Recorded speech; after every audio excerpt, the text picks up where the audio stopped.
Hey everyone, it's the host of All Across America, Marco Vig, jumping in for a few seconds before the show to thank y'all for listening, to let you know that I want to hear from you. Tell me what you like about the show, and send me your suggestions too. Follow us on Instagram at AllXAmerica, or visit the website, allacrossamerica.net, and you can use our contact page there. If you want to support us, we're on Patreon at patreon.com/allacrossamerica. Try to respond personally to everyone who reaches out, so say hello. All right, on with the show. Podcasting from Portland East to Portland West, from Big Pine Key to Pacific Beach, and from San Juan to Guam, this is All Across America. Amy, welcome to the show. There's some people that are cat people and dog people, and some folks are into elephants and, I don't know, butterflies. Snakes.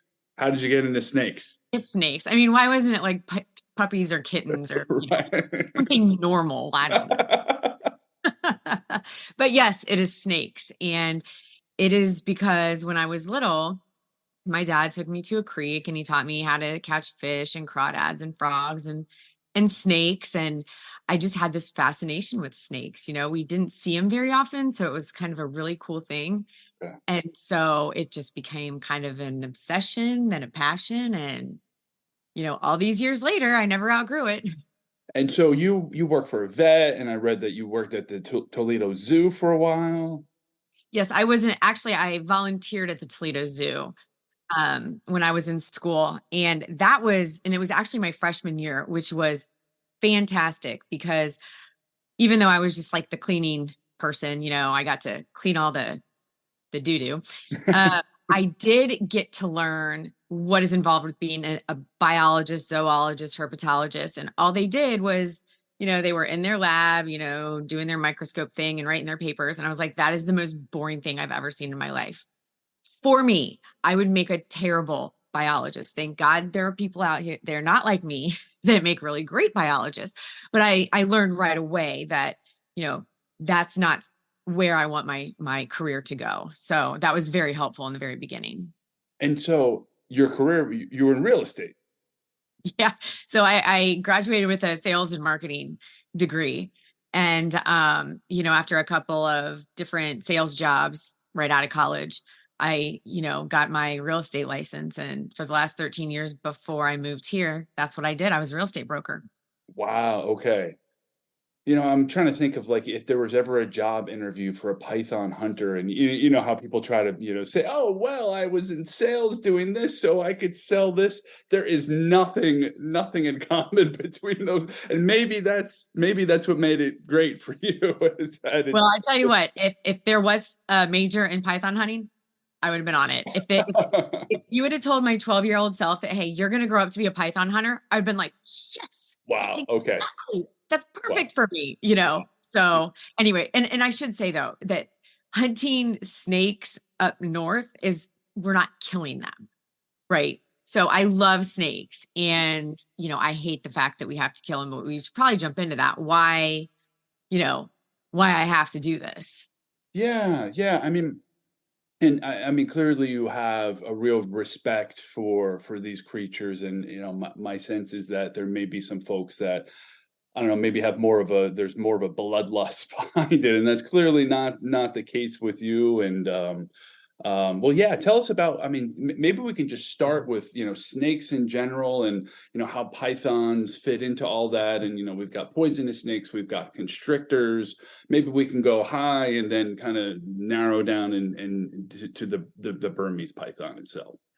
Well, the Burmese pythons are just like a category all in, all their own. We've got, I'm not going to remember off the top of my head, I feel like it's 52 different species of snakes here in Florida. It's something like that. So we've got a lot of different snakes, and all of them are very important to our ecosystem in one way or another. And yes, we do have venomous snakes down here. I'm down in Naples. So in South Florida, we've got 4 different kinds of venomous. We've got pygmy rattler, eastern diamondback coral, and cottonmouth. And so, everything has its place in the ecosystem. And then all of a sudden you get this new snake here into our ecosystem that grows to be 20 feet long. our largest snake here in Florida might get to be 6 or 7 feet on a good day. We're talking So 3 times as long. you've got this gigantic snake here that has a voracious appetite. So it's eating everything, and it is multiplying like crazy because they lay between 20 and 40 eggs at a time. The big ones can lay over 100. So because they have no predators, it's just like all of a sudden our happy little ecosystem with all of the normal things going on, we have this giant thing coming in and it's eating all of the mammals. So even though that's devastating enough as far as, the mammals, which we'll get into, but it's also, as these pythons are growing, they are competing for food with our native snakes. So that's a big problem. So you have these hatchlings that hatch out that are 2 feet long, and that's as big as some of our native snakes. And so you've got thousands and thousands and thousands of hatchlings coming out at the same time, eating everything that our native snakes should be eating. So it's just one thing after another. It's just like this, just keeps punching us in the face with all the devastation from this, because they are invasive species. Yeah, and how were they introduced? I mean, I heard I was reading in, I guess, was it Hurricane Andrew in 1992? There was a hatchery, a breeding facility, but then also as far back as 1979. Yes. So this is a fun topic because this is there's a lot of controversy surrounding how the pythons got to Florida. So I'll give you can cut me off at any time because I might start rambling. Oh no, go for it. So yes, back the exotic pet trade basically is the culprit, no matter how you look at it. So that started back in the 70s. And of course, we have Miami and Tampa that were major, export import areas for these exotic animals. And so yes, the first theory is that people had these pythons. They got them as cute little 2-foot hatchlings in the pet store. And then, they get to be 12 feet long. Like by the time they're 12 feet long, they're, too hard to house, handle, and feed. So they say, okay, instead of killing my beloved snake, I'm going to let it go in the Everglades and live a long, happy, healthy life. Right. And all kinds of people did that. And boom, we've got now, they think, close to 500,000. Okay. So that's one theory. Now, okay, there are a lot of holes in that, just because. So I was a breeder. I used to breed rat snakes and corn snakes, the small snakes, did educational programs for kids in classrooms and all of that. So the thing about snakes that are like older snakes that you let go, they don't eat that well out of captivity. If they were raised in captivity, and they don't really eat very well, they don't really know how to be out in the wild. They are prone to a lot more disease and things like that, just because they weren't, born in the wild. Now, I'm sure that some snakes and, they don't follow that pattern, and that's fine. But I don't really think that is the reason. Second one is that Hurricane Andrew came through, demolished the breeding facility, sent about 900 pythons into the same general vicinity of the Everglades. And that is basically the epicenter of this. Yeah. I mean, so that really, and people are like, there's no record of a breeding facility. There literally is. And it's like right off of 217th Street by Homestead.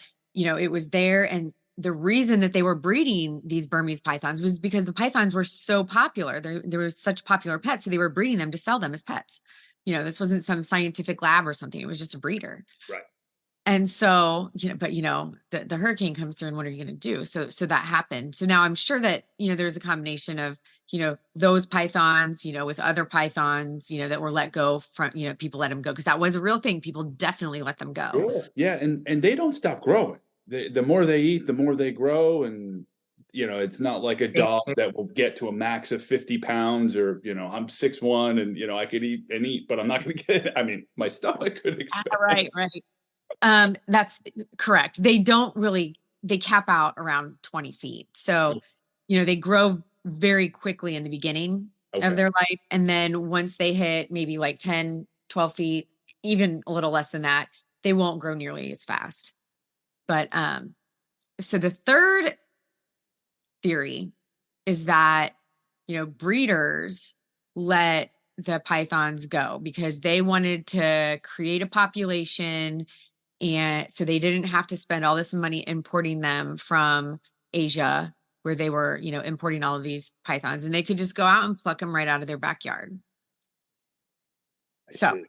that is here's the thing about that. That did happen, but that was not the cause of this problem. So once we realized that we had a problem, way too late, PS, because these pythons are so cryptic. They are so hard to find. And when you see a python in the area, it's already too late. Like your mammals are probably in the process of being devastated in Right. You that. see one and then there's And you're 100 like, that you're not seeing. Yeah. exactly. I, And probably even more. So, but what happened was then FWC, I shouldn't say that, the state agencies, I'm not sure which one, but the okay. state agencies basically said, hey, you're not allowed to breed these anymore. You're not allowed to have these anymore. People can't have them as pets because of this whole issue, right? Okay. Well, when they said that, what they didn't realize was that we had a lot of people coming into Florida that were catching a bunch of all these hatchling pythons and baby tegus and baby iguanas, and they were selling them out of state legally, selling them to people out of state. So they were literally taking care of a lot of, I wouldn't say a lot of, because I don't have numbers to back this up, but they were actually, I do have the numbers, between 80 and 100,000 iguanas a year is what they were taking out and sending them to other states where they can't survive. Keep in mind, if the owners let them go, they can't survive in those states, but they were getting out of Florida. Well, now when the agency says, hey, that's illegal, it's going to be, a felony if you are caught with a live python or iguana or whatever, then those guys are like, yeah, forget about it. I'm not doing that. And so there's a lot. So then you have all of these other ones that would have been taken out, but now they're not being taken out. And then you have the breeders that are, and, saying, I can't, like, this is my livelihood. This is it. Okay, whatever. I'm just dumping all of my animals out here. I mean, I'm not going to say everybody did that, but I definitely know a few of them did that, and just letting them go and just saying kind of like a screw you to the agencies, Okay. So at the end of the day, there's a lot of controversy. There are a lot of opinions, but we have this problem. Right. And Doesn't matter what happened. Yeah. We're here and we got to figure it out. That's it. It was interesting going back to the story of the first sighting of a python was back in 1979. And I don't know if you know the story of a retired park ranger by the name of Jim Massey. And he was driving back from a date, and his date was in the car, and he spotted a dead python on the side of the road, had to stop, put the python in his trunk, and needless to say, they didn't go out again. But I was my thinking, gosh. if you were on that date, it would have been like, marry me. It would have been the best date ever. So here we are, 40 something years later. And so, yes, as you said, that whatever the genesis of, the python issue, here we are, and we've got up to 500,000 of them, you were saying? Yeah, I mean, nobody knows for sure. Let's just put that out there. I mean, there's no real way to tell, but based on what we're finding just on the roads alone, not even going into the swamp, I mean, it's a big number. It's a really big number. And their native habitat, they're actually somewhat endangered. So I mean, Burmese python, what is the modern day Myanmar, former Burma, Southeast Asia, that area is their native habitat, but they're endangered there. And the exact opposite in southern Florida. Correct, it's crazy, and they're endangered there because people have taken them out of the wild to use them, use their skins. Okay. But here's the difference: in Southeast Asia, they have population control. There are king cobras there, and cobras mainly eat other snakes, and they get to be 16 feet long. So pythons are their main diet. So that's the population control over there. They're not the apex predator in Southeast Asia. Correct. So then you have a, a natural predator that is taking them out, but then you have us coming in to take out the ones that, so that's why they're endangered over there. Okay. And here it's just us. And I'm telling you, it's not effective. I mean, at the end of the day, it's not really that effective because it takes an average of 12 hours to catch one python. Wow. And so what is the state doing? And so you're a registered, a licensed python hunter in the state of Florida? I was. Okay. I am not anymore. So I was, when I first moved here in 2019, I was hired by the state after a few months after I moved, and then I was a state contracted hunter until this January Okay. of 23. So and now I run my own guiding business. So I actually take people out and teach them how to do that. But yeah, but the state did, come up with a program, and actually it happened because the guys were seeing when the workers were seeing snakes out on these levees, and so the state said, hey, let's maybe figure out, let's give some people keys, hire some people keys, pay them gas money, and see if they can find any. Well, they did. Yeah. And so, now it's a program. FWC has 50 contractors, and the South Florida Water Management District has 50 contractors. But it's all the same rules, the same pay, the same area. So it's like they're, one big team, just they get paid separately. So how do So they get paid? Is it by capture? no, it's yes, and it's an hourly rate Oh, wow. for your time out there. It's like $13 an hour or something. So, and then it's for each snake, it is $50 for the first 4 feet, and then $25 a foot after that. Oh, So nobody's getting rich catching pythons. no. So you mentioned their diet, and I've read that they eating raccoons, otters, fox. I mean, they're 95% gone. I mean, there's so few of these left. Does it come to a point where the snakes just don't have enough to eat, that all of the small mammals are gone? What happens then? I mean, do they extend their range further north? What do they Well, eat? so far, they're moving north and west. That's where the food is. They're following the food. I mean, there's still a ton over on the East Coast. Don't get me wrong. Yeah, They're eating more birds and more birds. alligators over there because there aren't and gators aren't really the first thing on their menu. And mammal's way easier to eat for python, but because there's not that much food, now they're starting to To eat the eat alligators. more and more. And No. so, yeah, they are moving north and west. They're following the food. I don't know what's going to happen. So they are tropical animals. And the reason that they survive so well down here is because we're a subtropical climate, but it still gets a little colder here in the winter than it does over in Southeast Asia. And they don't have a natural brumation or hibernation, instinct. But I think what we're going to find as they move north, because they are, they'll start to do something like that, like a partial hibernation, a brumation type deal. But and this is completely purely my opinion. Everybody has their own opinion on this, but I don't think that they're going to be able to get past the freeze line. I really don't. At least not anytime soon. They're going to have to adapt tremendously to be able to survive that. And then if they do get that far up, they're not going to get nearly as big. They're not going to be eating nearly as much because they're going to be going into hibernation or something, Okay. So there's no way to tell. I mean, it might not happen. They might, it might even out, like as far as, will they become cannibalistic? I mean, I don't know. So Will they're not cannibalistic creatures right now, no, only no. in stress. Okay. And So but so the alligator thing, I mean, there's that famous picture on the internet. It's basically like the picture the internet was made for, where is it a Burmese python swallowing the alligator, and then both creatures die? Did that yes. happen in Florida? So yeah, so here's what I think happened. And again, I don't know this for sure, but and they were a pretty big snake and a pretty big gator. Now the Right. thing about reptiles, they don't metabolize the same as mammals do. So when I dispatch a python, it will move for 4 hours. It is 100% dead. There is like nothing, but it will just move. It's just how they do it. And the same with gators. The guys will talk about how, they're on the boat, they killed the gator, then all of a sudden the gator comes back to life and it like starts freaking out, even though it's just involuntary and the gator is not still alive, but it just, has those movements, and I'm not a biologist, which I just explained why. But I'm sure that one of the biologists out there can explain it a little better than I can.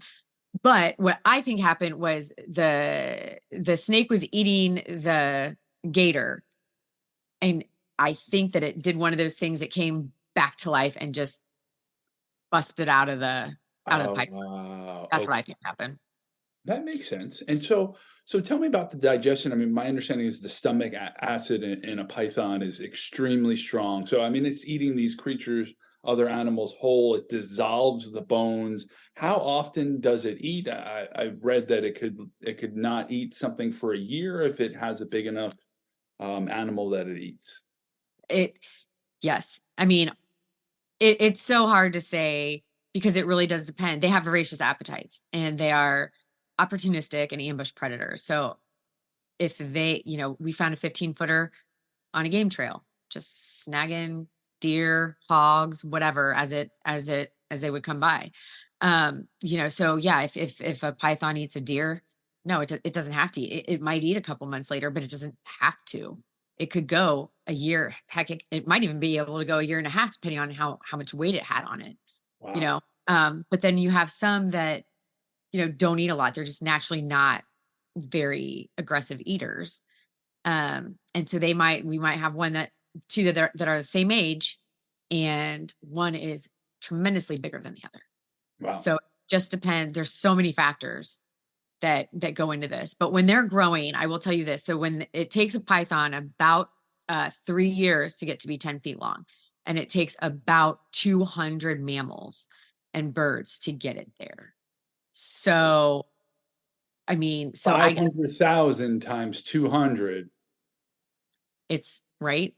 I Yeah. mean, it's the numbers you just have to think. Now, I don't know, how many mammals we have out there, and it's really hard to get a good gauge on that too, just because, this is, the Everglades, and it's so vast and it's so inaccessible, to us. So there isn't a real good way to gauge the numbers of anything. But I will say this, when I moved here, I live really far south in Naples, like past, Naples proper. And I never saw any pythons on my hunting route. The second year I saw like two dead hatchlings. The third year I saw I think I caught a 10-footer. And then the next year I caught a ton of them right up and down this 10-mile stretch. And what I noticed then this year is that when I would go to hunt this summer, I would always see marsh rabbits lining the road at dusk on my way out to hunt. I saw two this year. So I was catching pythons and the rabbits are gone, so it's like it's too late. Even though I was running that every single night because on my way home from hunting, I'm going up the same road, but I never saw them. But it's like then I start seeing them and the rabbits are already gone. So it's heartbreaking. Oh. So maybe you could just describe what, hunt is like and, you said it could take all night. So describe the hunt and maybe you could describe once you actually see a python and how you capture it and then kill it. Right. So we have two different hunts. So the summer hunts are probably what people know the most about. And it's a night hunt. We start at dusk. We, jump in our truck. I've got a snake deck up there that Dave built. So we're up a little bit higher. And who's Dave? He's my Captain fiance. Dave? Yep, Okay, Captain great. Dave. Captain Dave. And yeah. And so we can see through the grass. We can see over the edges a little. It just gives us kind of an edge on some of the other hunters out there. And we've got big light packs on our truck. I mean, that are controlled on the inside and actually the outside. We've got spotlights. We've got all kinds of stuff to look for these things. And we're literally driving up and down the main roads looking for these pythons, like very, very slowly off to the side of the road. Because what they're doing is they're going from the swamp or the woods, they're crossing the road to go into the canal to go wherever they're going to go in the summer, right? And all the canals run parallel to these roads. So that's why we're catching them crossing the road, and, they spend 85% of their time not moving.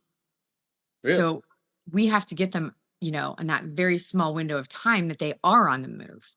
Okay. So that's, what makes this so difficult. And we have to wait for them, because if you go walk out in the swamp, you'll never, you'll never find one. I mean, it's like a needle in the haystack. If you do, go get a lottery ticket, because it's so rare. For example, when I first moved here, I volunteered with the Big Cypress telemetry team. So that's the scout snakes that they have the radio transmitters implanted, surgically implanted, and then they follow the males to the females in the winter, looking for the breeding aggregations, and so they can take them out, right? So I'm following this guy, and he's got the little antenna thing, and we're just jungle busting through, making our own path. And he was like, "Wait a minute, I think we passed it." So we turn around and we, take the same path back about 10 yards. He's like, "Wait a minute, I think we passed it again." So we turn back around and we, go forward again. Well, we dig under about 6 inches of loose debris, and there is a 9-foot python that is curled up. It did not move. We both walked on top of it twice, and it did not move. Wow. Right. So just walking through the swamp, unless they are on the move, you will not find them. So that's why, in the summer, they're active at night, because, they're nocturnal at night because it's so hot during the day. So everybody's on the move. The mamas are coming off their nest. The babies are hatching. It's like, still 85 degrees at night and humid. Everybody's eating and moving and everything. So that's why it is the best time of the year to catch the pythons. So with that said, what happens when we catch a python? So we find one, somebody yells python. So the truck stops, and Dave usually does a pretty good job of it. He tries not to, make us fly over the front of the railing, but, so then we jump off, and we basically just jump on it. We get it behind the head, or like on the neck, behind the jaws. There are a lot of shows out there that, they grab him by the tail and they do this little python dance. And that's really, if you want to get bitten, definitely do that. If you don't want to get bitten, get it right behind the head. I mean, it just kind of makes sense, right? Sure. So that's what we do. Ideally, now, of course, not all catches are behind the head. Sometimes you just have to grab what you can grab if it's on the move. So, but generally, that's what we do. And we take the pictures. Of course, you're going to get musked on, because that's a defense mechanism that the python has. It's a smelly liquid that comes from, around its anal glands. I've And heard so- it's called the sweet smell of success. yes, sir, you are correct. You smell like that at the end of the night, it's been a good night. Not for So, the other people around you, but for right. I have to convince them. Sometimes when I tell them that, they're like, "Oh, I don't know." But then after they catch this python and they do what they didn't think they could do, they don't even care. It's awesome. And so But you then use like a head bag I saw in a video of yours? when I'm by myself, I have a head bag that I use. And that is, well, I came up with it because when I first moved here, I was hunting by myself, and there was a 16-foot python. I couldn't get it by myself. I couldn't do it. And I hated that I had to let it go. And I said, that's never going to happen again. What do I need? How do I do this? 'Cause I know I'll hunt again. How do I do this? And so I came back, and at the vet and the pet store, we would, put a dark cloth over an animal's eye or over their face to calm them down. I thought, well, maybe that could work for a snake. I don't know.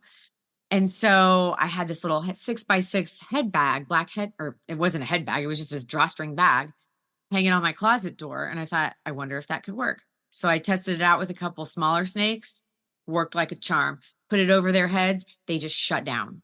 They just stopped moving. And so I thought, this is awesome. I can do this. So I never leave home without my head bag. And then lo and behold, I was by myself, and there's a big python on the side of the road. So I get my head bag. And the thing is, so I saw her periscoping. So they'll come up about 2 feet in the air, and it's almost like they're looking across the street. It's like right in the tree line. I'm not entirely sure why they do the periscoping, but they do. So you see their white bellies, and it's very distinct. And so I saw her white belly, and I pulled the truck over like making sure not to scare her. I grab my GoPro and turn off my, big overhead lights. I grab my head bag and I go over there. And it took me about a minute to find her. She's 17 feet. I know where she is, and I still couldn't find her because she went down. And, I've got the picture. I should send it to you. I saw like just this little tiny bit of her pattern through the blades of grass. There's that It's, camouflaged. yeah, and she's on a main road. I don't know how many people went by her. I mean, this is at night, but still. And so I spotted that pattern and I followed her up to the head, and it is the biggest head I'd ever seen. I mean, there is a definite difference in, even like a 13-foot python and a 17-foot python. Their head is just massive. And I'm looking at this thing and I'm looking at this little tiny drawstring bag that I have in my hand. I'm like, what is wrong with me? Am I really going to try to do this? But I was like, yeah, I can't hesitate. So I jumped on her and it was a battle, but it wasn't a wrestling match. Thankfully, it was more a battle of strength because I jumped on her behind her and I had my hands right up against her jaws and my arms were locked out, holding her head down and in place. And then she was trying to shimmy back into the swamp. So I was literally using my legs to squat her up to keep her from doing that. Okay. And so it was like, okay, who's going to wear out first? Because that is going to be the entity that wins the battle. It's kind of Right. dumb to say, but you know what I mean? And so, I was trying to get the bag over her head, because I had to do that. And it was really tough trying to keep her from going back behind me. But as soon as I got that bag on her head, she just stopped. And I was like, awesome. So I just sat there on top of her. I'm like, and I had no idea how big she was because I could not see her whole body. I had no clue. And so I was getting ready to get up to pull her out. I needed to catch my breath for a minute because this is a big snake. And then my friends drove by.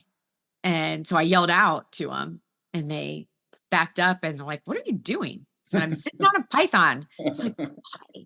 It's like, you'll see.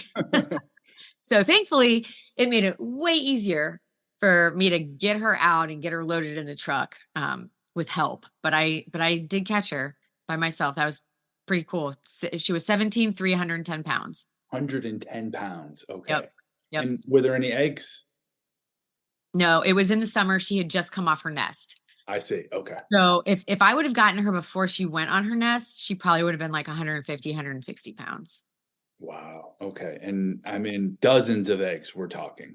Oh, yeah. I actually skinned a 17-footer for one of my friends, and it had 120 eggs in it. And I mean, and these eggs, I mean, they're big. They're bigger than a chicken egg. They're large. They're like the size of a potato. Are they really? Yeah. Oh, wow. Yeah. Wow. I mean, you think a 2-foot, 2-foot hatchling. Yeah. It's got to fit. but you Yeah. just don't think about how big they actually are. Can you now, you talked about this skinning the pythons. Can you eat the meat, the eggs?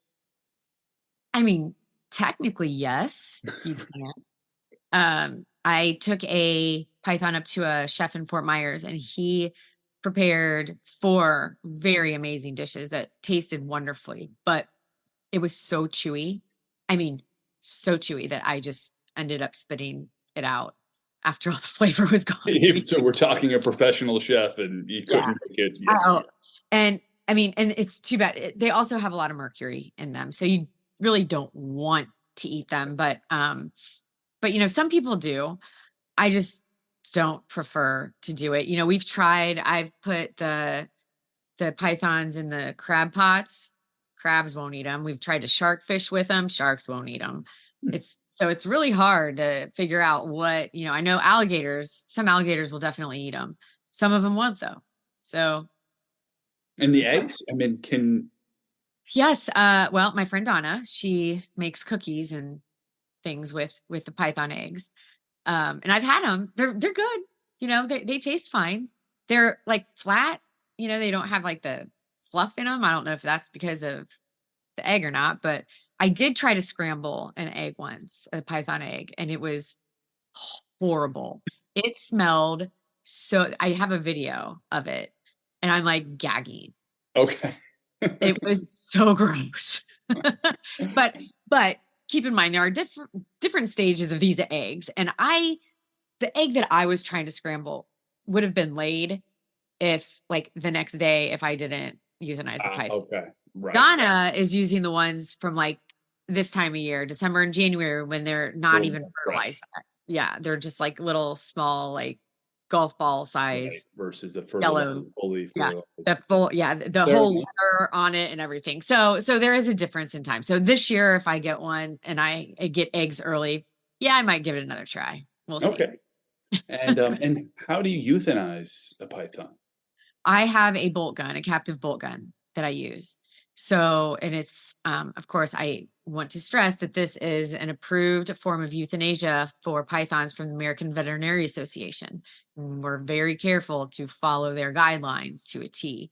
Um, but it's a captive bolt gun, so it's like a cartridge triggered piston, basically that comes out of the gun, and it goes right into their brain, and then goes back up into the gun. So it's not a bullet, um, but it's quick, it's fast, it's over. So you talked about skinning a python. Tell us about that, what that process is like. And I see you've got, I saw a little flash of your Oh, wrist. yeah, after flash band and bracelets, yeah, and then you can probably see that's my wall Oh, is wow. That I didn't see. Okay. yeah, in my bedroom because I live in a snowbird condo and I don't have room for anything, and so I've got my office in my bedroom. I've got my it's all crazy my house, and I skin the pythons on my lanai. Yeah, Oh, so wow. never thought in a million years when I bought this place that that's what would be going on out there, but it is. So yeah, I do skin them, and that was a crazy journey, like from the beginning to start with. I was just trying to think of a way to maybe supplement the income because I told you how much the python hunters make, and it's not a lot of money. And some of them have other jobs. Me, however, I need my sleep, and I can't function in the summer if I'm, going out at dusk, getting home at 3 in the morning, and then trying to do a 9 to 5 job, like even real estate, that I would be horrible. So, I called around just to see, hey, is there even a need for this? So I found this one lady who was like, oh yes, I make high-end handbags and I need somebody. Okay, fine. I'm going to make this super long story short, but I'm telling you, I thought that I could just call like the taxidermy dude and be like, hey, here's some pythons. Will you skin them and tan them? And then, voila, here's leather, perfect leather. Yeah, it does not work that way. And I also did not know that nobody would tan or would skin them. I had no clue that I would be the one skinning them. Oh, wow. Oh, yeah. I mean, if you would have told me, like, I'd be like, why in the hell am I going to skin a python? I mean, it's crazy. So I had to learn how to do that. And then, there are only 3 tanneries in the US that actually tan python professionally to leather grade, which I didn't know. Thankfully, 2 of them are in Florida. That's Uh, good. yeah, it's helpful. But it basically is they're alligator tanners that were helping the python hunters out because they don't, skin or tan the pythons because back in the day, 40 years ago, they used to import them from Asia and they did do it. They did tan them. Now it was outlawed, it was illegal now to import any of those skins, so they stopped doing it. Well, now we've got this problem here, and so they're like, okay, well, yeah, just to help you guys out, we'll do this. If this tells you anything, I talked to a girl whose grandfather ran her tannery back then. They were tanning 10,000 pythons skins a month, 10,000. Since 2017, since these programs have started, we've caught 20,000 pythons in 7 years. So that's nothing. You know what I mean? So it's not the business that It once people was. think that it would be, right? So, and it's very expensive for us. It's very expensive. I mean, when you talk about going out to hunt the python, first of all, and then the hours that takes, and then the skinning and the tanning, and then turning in the product, I mean, it's expensive and it's tough, and you have to have that capital up front, and most people don't. And so that's why there's only a handful of people that even do this, because it's not that easy. We're kind of pioneering this. But the problem is too, there's not we haven't created the demand for it. And I found that everybody loves the story. They love, hey, this is an invasive, you know, snake. It has to get out of the Everglades. We're saving, hundreds of mammals' lives. The pythons in Asia, a lot of them are raised on farms specifically for their skin. So why do that when you can do this? Well, it's great until you get past your social, like maybe 2 arms lengths past your social network. And then you're trying to sell something to the public who they don't know that they need it or want it. Right. So you have to have all of this marketing dollars and all this, you know, these campaigns and everything to create that need. And I don't have that kind of money. That's always the hardest thing. You need Taylor Swift. You get her you give her a Python Right. watch Then band, and boom, then that's it. boom. But so here's the other side of this too, is that, okay, that's fine. Let's say, so my Apple Watch band, right?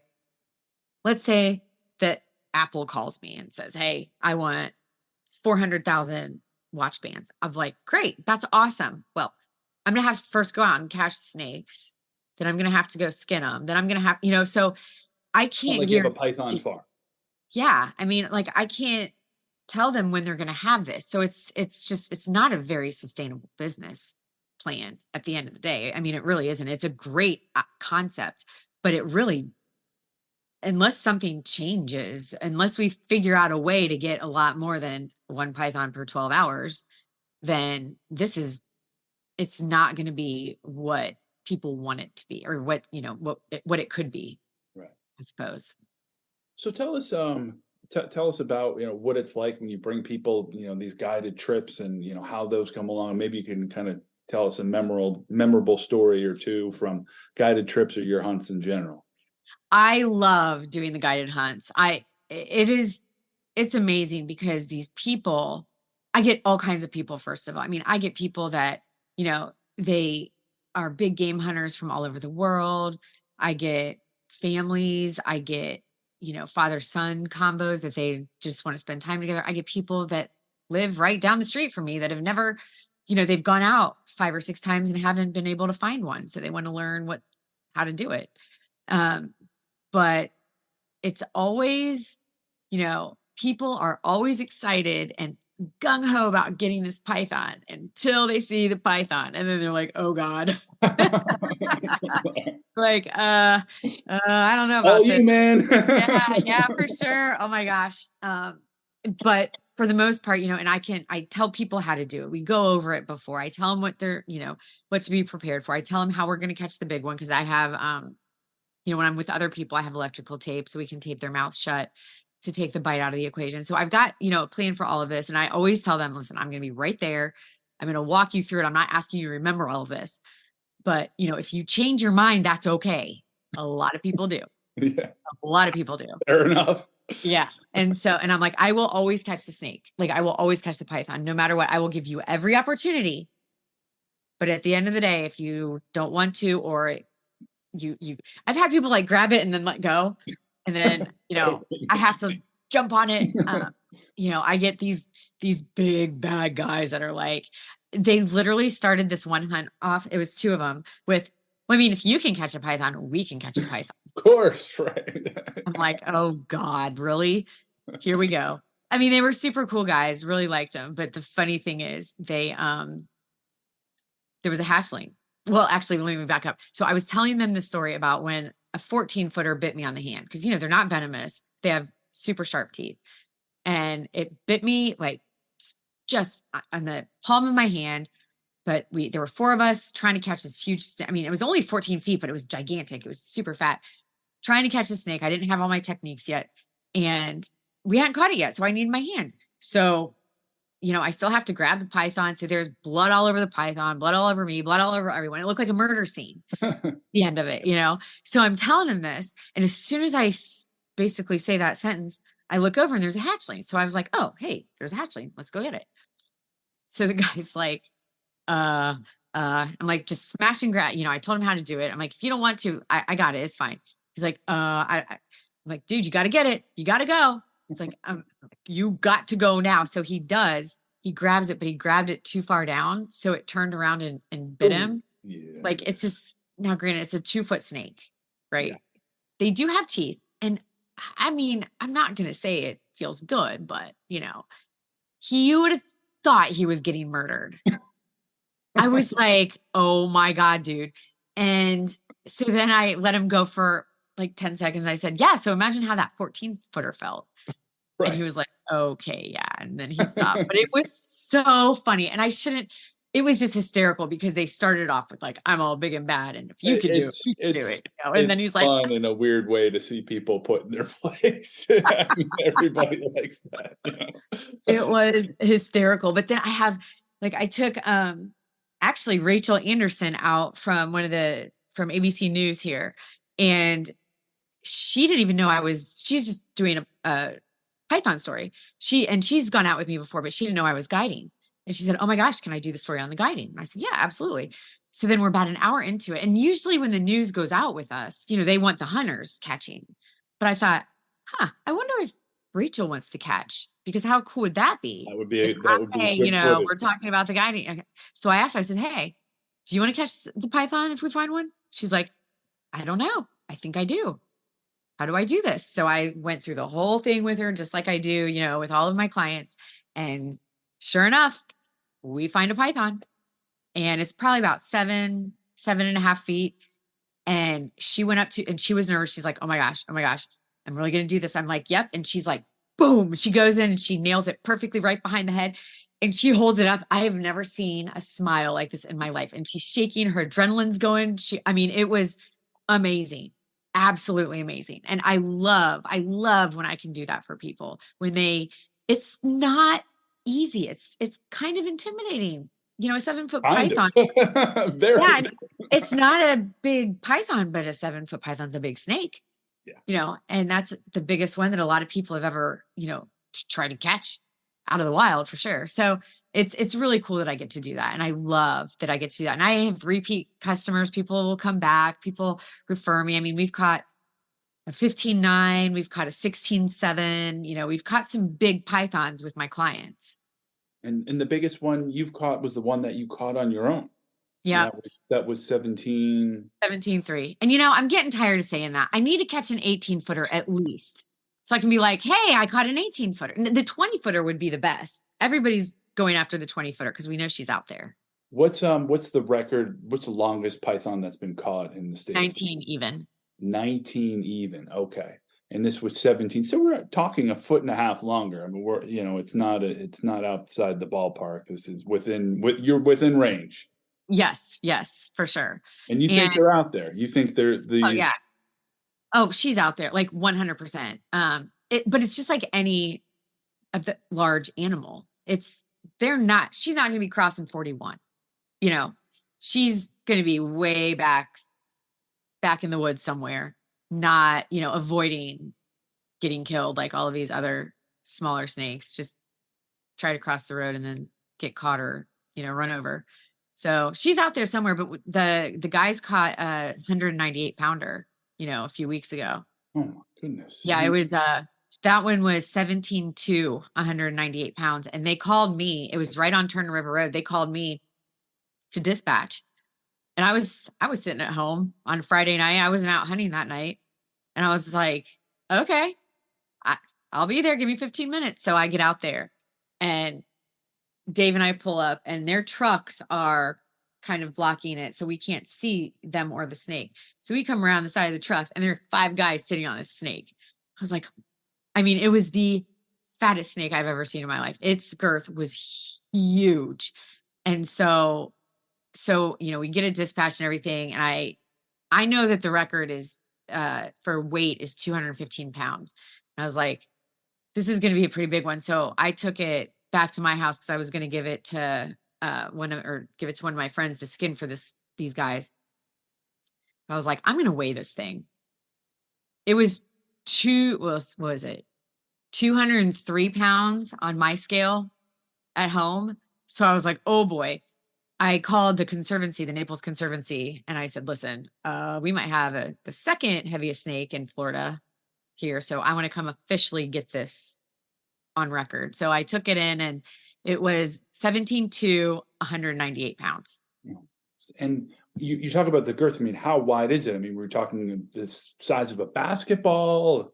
I I'd have to, I think it was like 26 or 28 inches around, but I feel like that is too small because mine was 24 inches and this was way fatter than that. So once the skin's done, we can kind of see. But I mean, it was just, it was, there is a picture on my social media and it was in some of the news. Like I'm holding it in the back of my truck, like part of it. And it's just, you can see in relation to me how big this thing really is. And we found deer hooves in its stomach. So it's definitely a deer eater.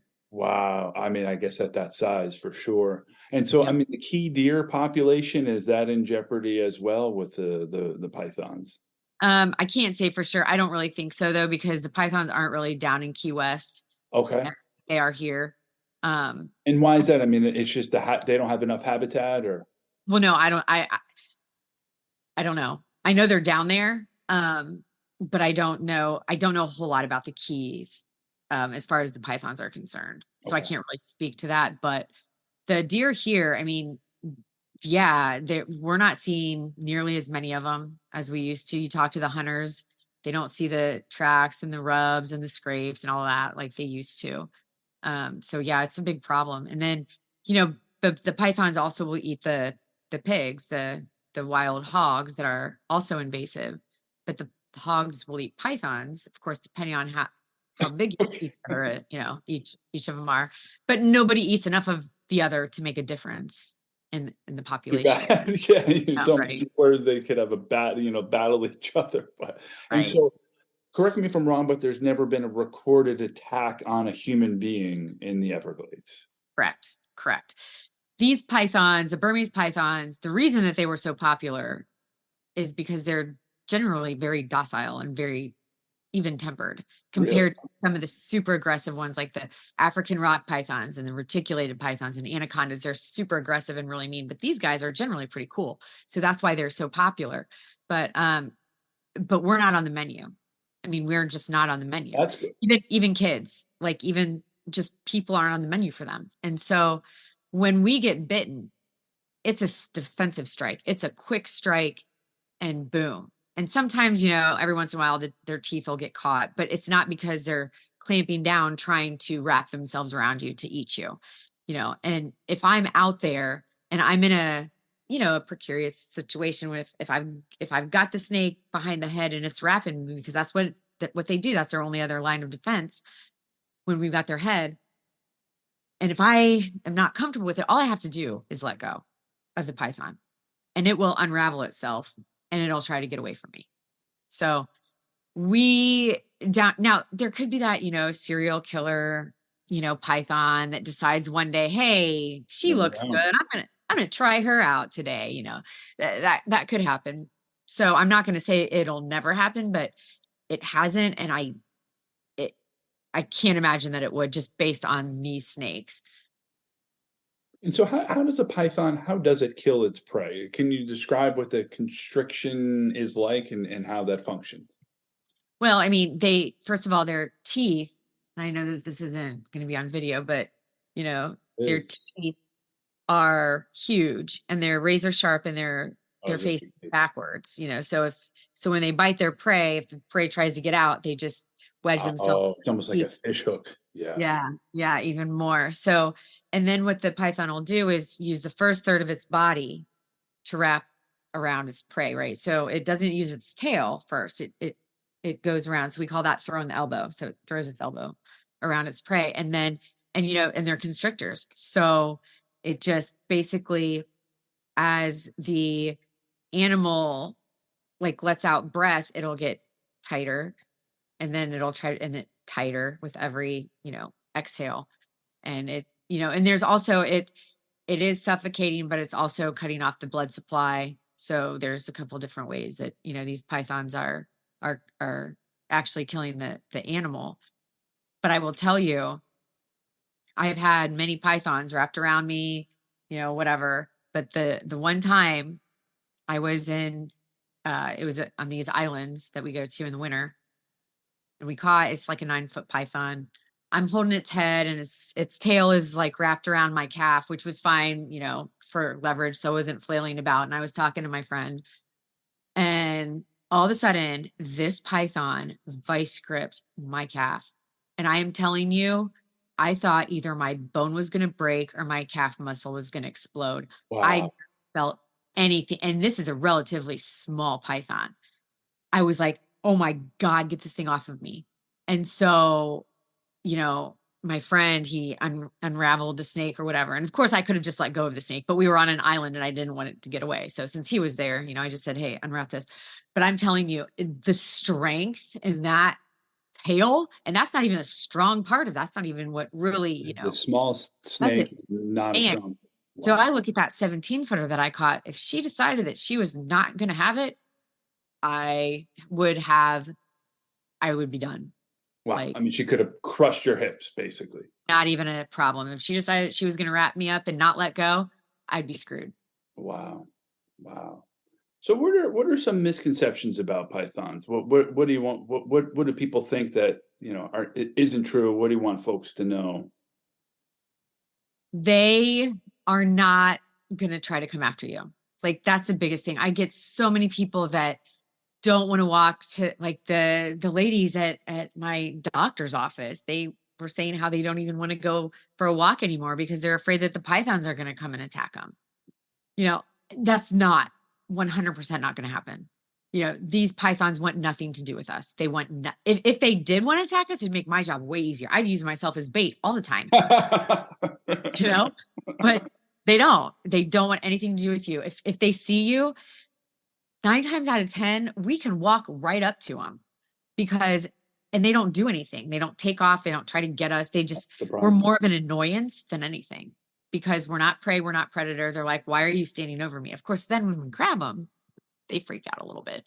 But so yeah, walking through unless you're looking for pythons or you're, driving late at night in the summer, you're probably never going to see one, especially in the city. I mean, don't get me wrong. There's stories of them in people's backyards and all of that. Yes, Sure. they're there, but they don't want truly anything to do with you. So I think that's the biggest thing. And they're not going to eat you. Will they eat your pets? I mean, maybe. So they can easily, like a 14-foot python could easily eat a full-grown golden retriever. Like, not a problem, right? But they tend to not go after animals like that. They want like the hooved animals, like the pigs and the deer and things like that, because the dogs can do a lot of damage with their mouths, with their claws, things like that. So as the python's, suffocating it, the animal's still trying to fight back. So if it's got its face right by the python, it's going to bite and it's going to do a lot of damage. So they tend to go for the less, I guess, risky animals. But not to say that they wouldn't. I still wouldn't just, let your dog Right. Particularly go. if you're in a rural area and Yeah, still be aware. yeah. But anyway, so I think that's a big thing. And are we making a dent on the python population? I want to say yes, but I don't think I can. I mean, I don't really know. Nobody, again, really knows because there's not a great way to gauge this, but there's no way we can be just based on all of just the amount that, even if it was only 100,000 out there, God, even if it was only 50,000 out there, and we've caught 20,000 in 7 years and they haven't, let's just say they only lay 10 eggs a year. I mean, we're still looking at, like, you can never get ahead of this. I know. It's And it's so hard. that's the thing. Oh my goodness. So I mean, what is your prognosis? I mean, is there a different way? Is there a better way? Is there any way? There are a lot of agencies and universities that are working on that right now, that are doing tons of research, that they're trying to figure out what is a more effective way to do this. But you can't, harm the ecosystem. You can't harm any other animals or any other snakes in the process of doing this. So it makes it really difficult. And then, people say, okay, thermal imaging. Okay, yeah, it works. We can see the pythons if they're above the vegetation, but there's so many times they're under the vegetation that, it doesn't matter. But then you put a drone on that, and let's say you see one a half a mile away. Okay. Well, are you walking through the swamp? Are you like, how are you going to get there? And are you going to get it in time? I mean, it's just, there's so many things, so I many mean, the things. Everglades are so vast, Oh and then, God. yeah, and then there's Big Cypress, and I think people, see Miami and they see Naples, but very few people have driven between the two. It's 2.5 hours from one side of Florida to the other. I mean, and that's at the very southern tip. It's vast. Yeah. Yeah. It's And swamp. right now their territory is like South Fort Myers up to past, Fort Lauderdale, that we know like that they're there. So, I mean, that's and south. So that's a big Big chunk. area. It's a huge area, and it's largely undeveloped. Yeah. Yeah. And in Picayune, uh, State Forest, I think it is. Sorry, I should probably know that, but it's basically right in my backyard. They so they carved out a bunch of canals a long time ago, and now they're trying to fill them in. And so they've got all of these big machines like the bulldozers and everything that are digging. And I'm telling you, every single spring they come up with giant snakes with tons of eggs. Like I think they caught 7 last year or something. I mean, big females with over 500 eggs altogether. And that's digging in the middle of nowhere. You know what I mean? And so that's not even what we're seeing crossing the road. That's not even close. They're not even close to a road that they would ever cross, unless they're going 40 miles out of their way, So it's just, it's, it's this problem that you just look at. And if you get too close to it, it's just like, do I Hard want to to, wrap your head around. like, what? But, people ask all the time, hey, is this worth it? Is it worth the time and the money? And for me, it is because, I just told you the 200 mammals and birds in 3 years for each one. And that's 3 years. These things live for 25 years. Wow. Okay. So each one we're taking out is saving the lives of hundreds of our native. That's so true. I mean, You know, that's a very positive way to look at it, and I hadn't thought of that way. And you're absolutely right. You're absolutely right. we can't give up. I mean, somebody will figure it out. I think that it's going to take a lot more money than what is allocated. I Yeah. think it's going to take something bigger. I don't know what it's going to be, but to gain the attention of the right people to be able to put that money behind it. But there's a way. There is a way. We just have to get it figured out. Yeah. Well, in the meantime, you've got a lot of job security, so you'll I'm be telling you, I know. I was like, I'm really bad at my job or it's job security. I don't know. But yeah, but I'll go out there. And I think that the other thing too, when you were talking about, what you want people to know, the majority of the hunters out there are like me. We love snakes and we love the reptiles. We love nature. And that's what makes us so good at what we do, because we're not afraid of snakes. We know a lot about them and we constantly want to learn. And so I think that a lot of people think that, oh, python hunting, it's the wild, wild west. I'm going to pull my gun out and like shoot these things. And that's so not how you do it. People want to know why we don't actually shoot them. And the reason a lot of the snakes are on the main roads, which you can't discharge a firearm. But more importantly, I mean, if you don't get the brain, the snake will be fine. I've found pythons with 22s in their head okay. that were just fine because they miss the brain. These things are so resilient, and plus it'll just make them mad and they'll take off anyway. So you never find them. So, we have to get them secured and then make sure they are dispatched properly. But we do that because, we have a great respect for the snake, but we Clearly. also have a great respect for the ecosystem and know that they have to go. So this isn't the Wild West. It's not coming down to shoot guns and kill snakes. Like that's not at all what this is. It's just something that's unfortunately very necessary. Well, how can people find out more about you?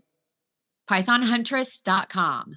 Excellent. All right. And you've got a great website. You've got a ton of pictures up there, videos. Folks want to see the watch bands and jewelry. It's some really, really nice stuff up there. And Taylor Swift, if you're listening. Yeah. Yeah, exactly. Yes. Hey, and come on down for a hunt. It is awesome. It is an experience like you'll never have, just to see the Everglades in a totally different way than you ever thought was possible. I bet. Well, Amy, thank you so much for joining us, and really appreciate it. Thank you for having me. I appreciate it. All right. All right.